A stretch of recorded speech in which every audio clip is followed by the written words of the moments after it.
I don't know how much longer we can do this. David, that sounds ridiculous. What level of sickness can we live with? Come on.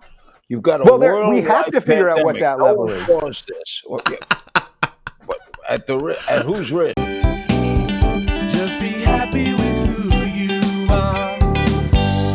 He describes himself as a former lifelong lefty who now contends the left has become regressive, not progressive. I did not know that. I didn't know he's changed his tune. He's gone from being, I was a former progressive. Did you know that? Okay? Like, I couldn't stand it. A progressive left, more like the regressive left. Am I right?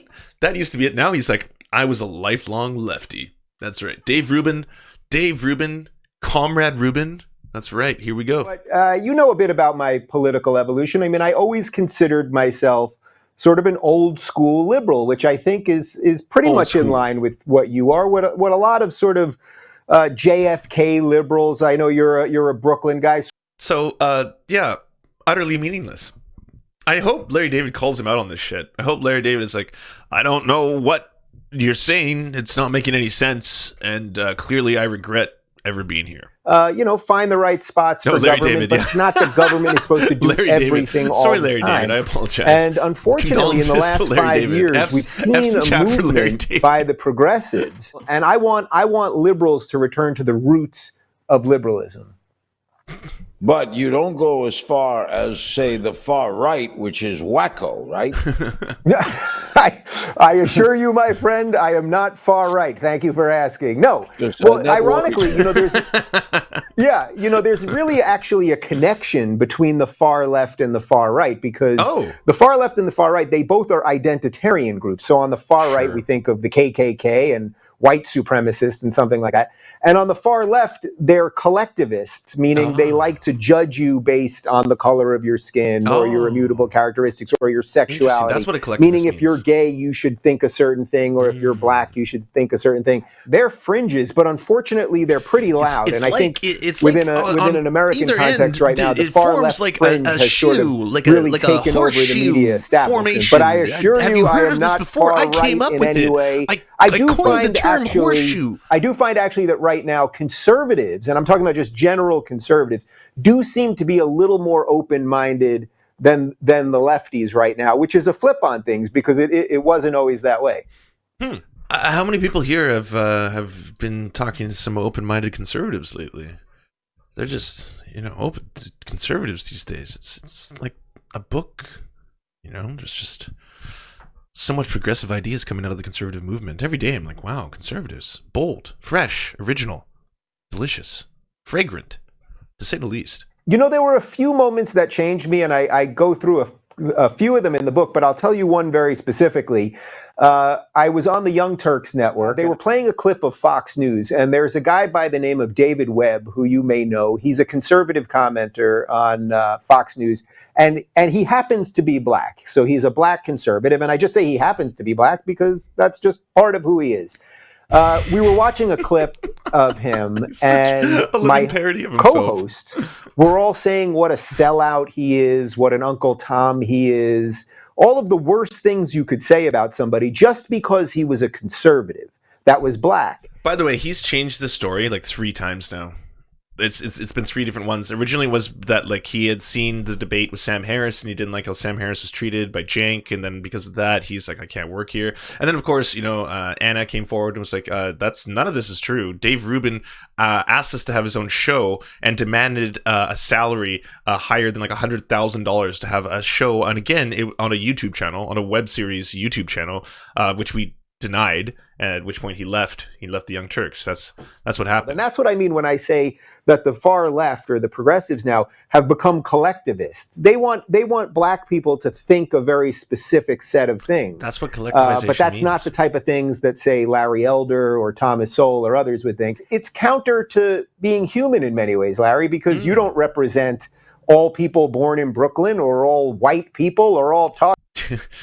It's kind of neat because like he is the definition of someone who doesn't think for themselves, someone who has to regurgitate talking points, usually Koch brothers style talking points, who's ever funding him at any given time, and he doesn't understand why he has to say them, which is just so deeply embarrassing for him, which is why when he ever goes on talk shows like, say, the Joe Rogan podcast, and is actually questioned on some of these ideas, and again, Joe Rogan, not the deepest thinker of our era, but if you've got Dave Rubin going onto the Joe Rogan program, and he's like, by the way, Joe, we just need the free market to handle everything. Like, we have to get rid of the post office, all right? Is there anything the government does that's remotely good? Let's get rid of the post office. It'll be great. You know, we'll just let UPS deliver everywhere. Joe's like, well, that's kind of nonsense, because like there's parts of the country UPS is just not going to deliver to. Like, you understand how economics works. Like, there's no profit incentive to delivering in the middle of nowhere, but those people still need to be able to get mail. Yeah, I'm not saying that. I'm just saying, like, it's kind of like an egg. Do you think like the post office is like the chicken, the egg? It's, you know what I'm talking about, right, Joe? The uncomfortable part of what we really have to figure out here is that there's going to be a certain cost that comes with reopening the country, but we can't not reopen the country. You know, we've all basically been in our houses for almost 2 months now. It's almost hard to remember what the world used to be like before 2 months ago.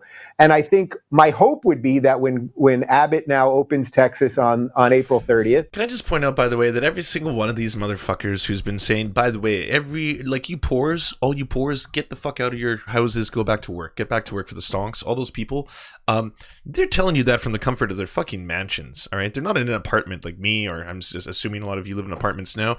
They have fucking giant homes with pools, with outdoors. They don't have to worry about like, oh god, I haven't seen like the sunlight in a couple of weeks. It's like, no, I've been swimming in my fucking mansion pool, and that's just how I live. And by the way, all you poors, get the fuck out and go work for me, because I need you to work. Like, Jesus. I'm also worried about the secondary effects of what it's like psychologically to keep people sort of trapped in their home at all times. So we have to balance it. You're not wrong in what you're saying. That is it possible if Texas opens up? You can hear, these are all the same talking points, by the way. You can see there's just a giant right-wing apparatus. Every single one of them is saying the same things on different media outlets, all right? So he's taking over the internet side of things. But we've got Dr. Phil, who's doing the circuit. Same thing he's been saying. He's like, I really genuinely worry about the mental health of having people indoors all day. I mean, what does that really do to your mental health? I mean, come on, we got to get them out there.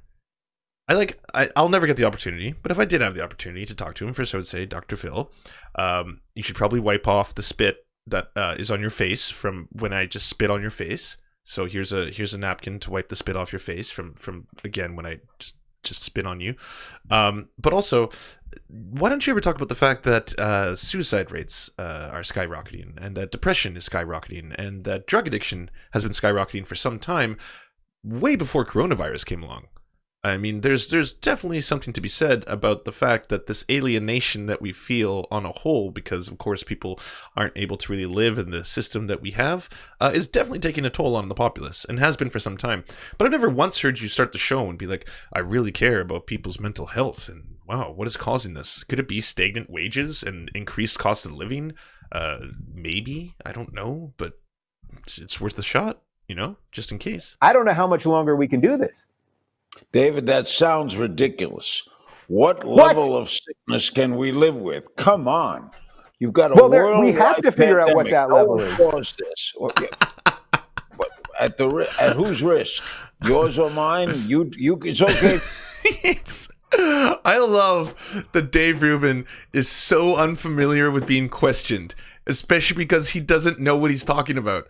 Because he's got this set of things that he knows he has to speak about. It's like, okay, so you got to hit all these notes, Dave. We're going to need you to talk about how small government is better than big government. That, you know, it's big government that's actually quashing the people. He's like, I don't really understand all these things. These are too many high level ideas. Like, please, come on, let's give me something else. Just, you know. And then when people actually push him on it, when they're actually like, holy shit.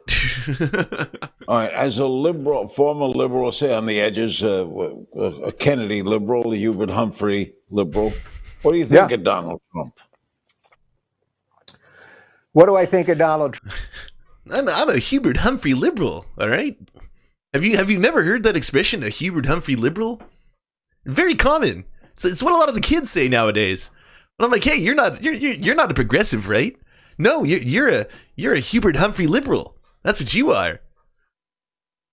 Words are utterly meaningless. You know, he's saying the same things that Bill Clinton said and even Barack Obama. He says them in a slightly more butchered or strange way, just the intonation and inflection of the way he speaks. What the fuck are you talking about? Look, Trump's great.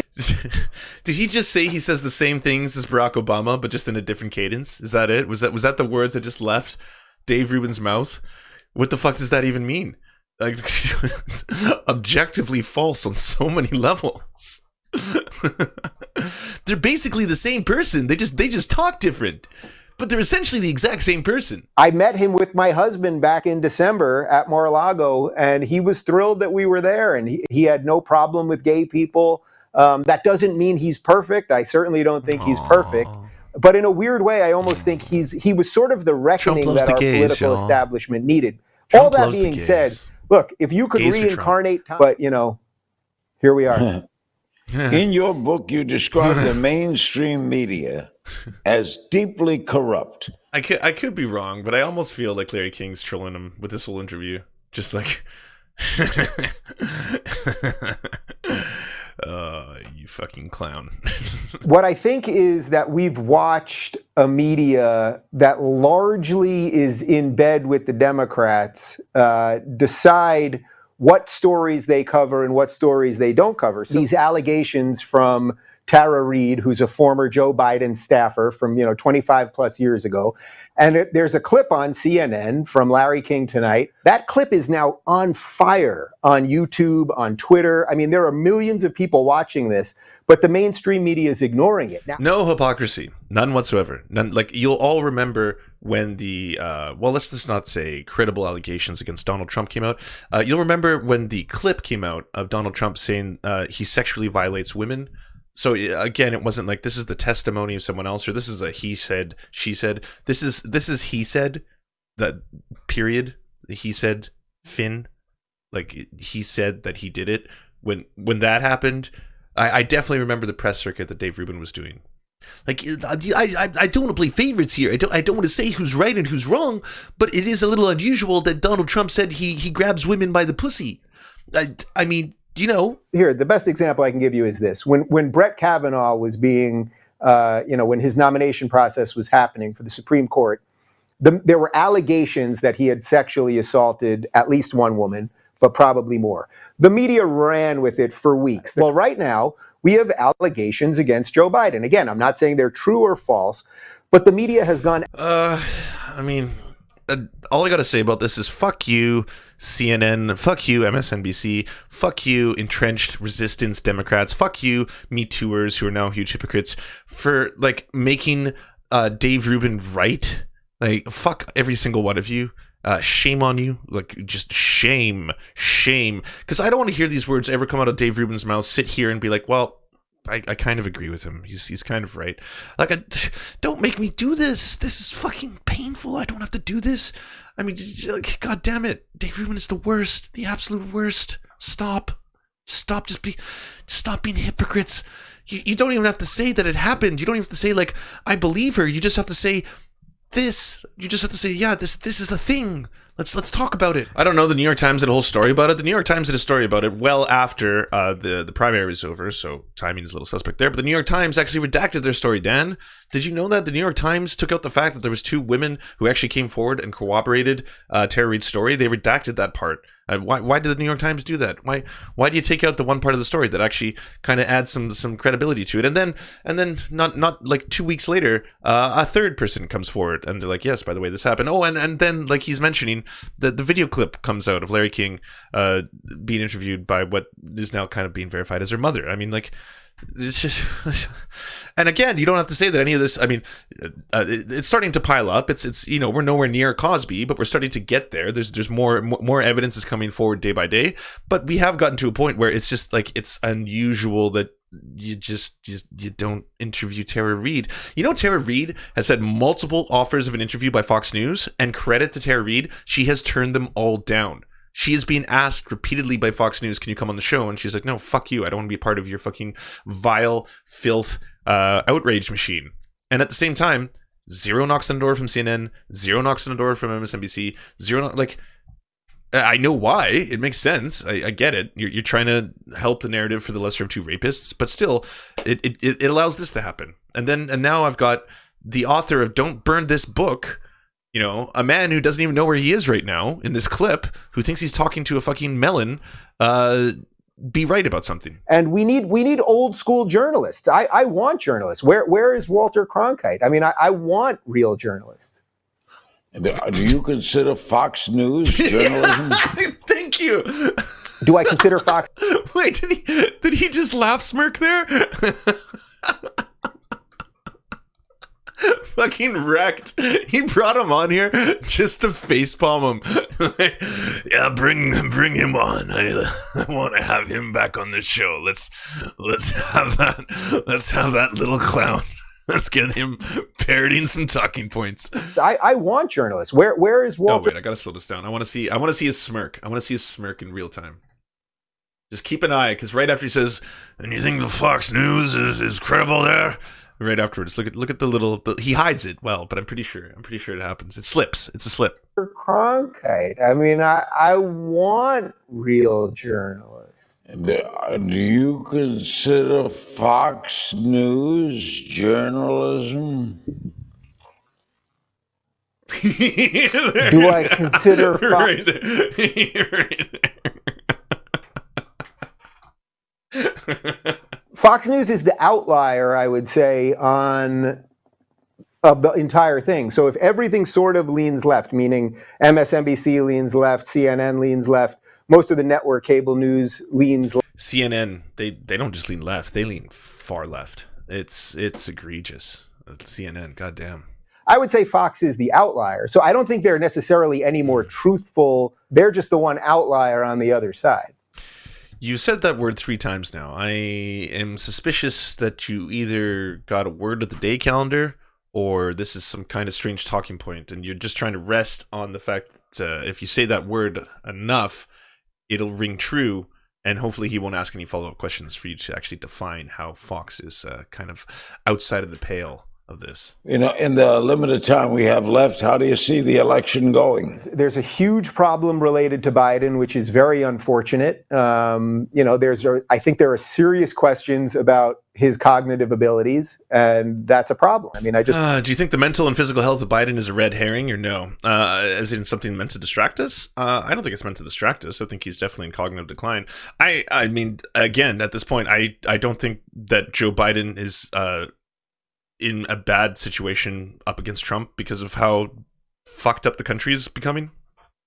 I think very recently was that national polling came out that shows that in all swing states, Biden is leading Trump by a pretty significant margin. Not that shit really matters because, 538 was ever so accurate in 2016. But at the same time, it has nothing to do with Joe Biden at this point. They just need a vessel. I really feel it's going to be Vessel versus Trump. It's going to be Vessel versus Trump, and we'll see what happens. If you have the economy in the worst state that it's been since the Great Depression, it's very, very hard for a president to recover from that. If the bodies continue to pile up, what's that song? Is it by Disturbed? Is it Disturbed who does "Let the Bodies Hit the Floor"? Let the bodies hit the one. And now I'm thinking of them like it was like ooh ah, but no, that's Down with the Sickness. Are you down with the sickness? Ooh ah. And that was not bad. Maybe I'm gonna have a second job as the guy who does the start of those songs. Yeah, I'll do that. That's gonna be it. Drowning Pool. Bodies. There you go. Drowning Pool. Thanks. Hey you. Yes, you. Do you like cozy environments with other wholesome people? Well then come join the Discord. It's got a whole bunch of stuff to help you with creative endeavors, such as stock footage, royalty-free music, and an amazing community of people looking to help each other out and uplift your content. Join the Discord now by going to weareserfs.com. That's weareserfs.com.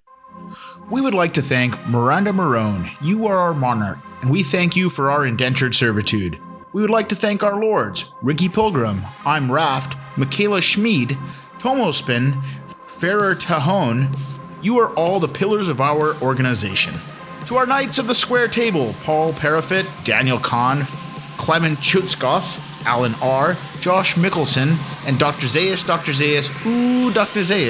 Cooper Pilot, Andrea Lynn Epperly, Dylan Bythe, Terry, Todd Buckingham, and Todd Lajeunesse. And to our merchants, thank you for taking mercy upon us.